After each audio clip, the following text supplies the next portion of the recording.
instruction divine. Lève le bâton. Et Dieu a fait le reste. Le peuple a traversé, non grâce à la force, mais grâce à la foi. Ton alignement ouvre les cieux. Ta soumission libère la puissance de Dieu dans ta vie. Ce que tu fais en harmonie avec le Saint-Esprit produit des résultats éternels.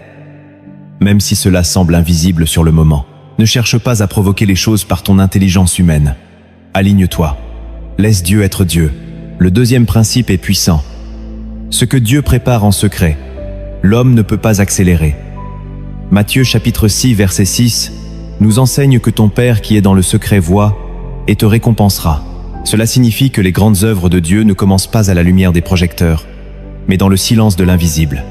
Quand personne ne voit, quand personne ne t'applaudit, quand tout semble immobile. Esther est l'exemple parfait de ce principe. Avant d'être présentée au roi, elle a été préparée pendant 12 mois dans l'ombre.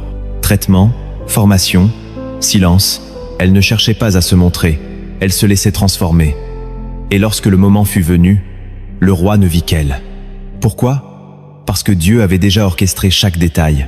Quand c'est Dieu qui prépare, tu n'as pas besoin de te vendre, d'attirer l'attention ou de te faire valoir. Tu n'as pas besoin de t'imposer. Tu seras choisi sans t'imposer. Tu seras reconnu sans forcer. Car ce que Dieu a validé dans le secret, il le manifeste au grand jour. Troisième principe. Ce qui est pour toi viendra à toi quand tu seras prêt à le porter. Dieu ne te donnera pas une chose que tu ne peux pas encore soutenir. Ce n'est pas par punition, c'est par amour.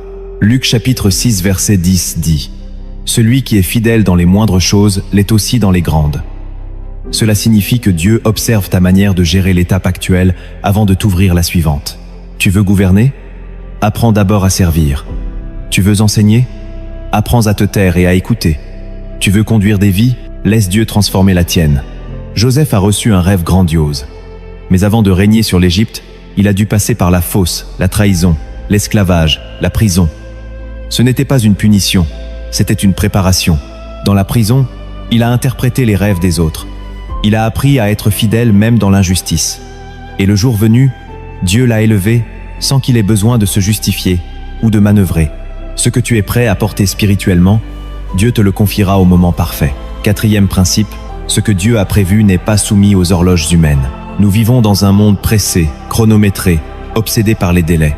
Mais Dieu n'est pas limité par le temps. Deuxième épître de Pierre, chapitre 3, verset 8. Un jour est comme 1000 ans, et 1000 ans comme un jour pour le Seigneur. Le temps de Dieu n'est pas notre temps. Et souvent, ce que nous appelons un retard est en réalité une stratégie céleste. Lorsque Jésus apprend que son ami Lazare est malade,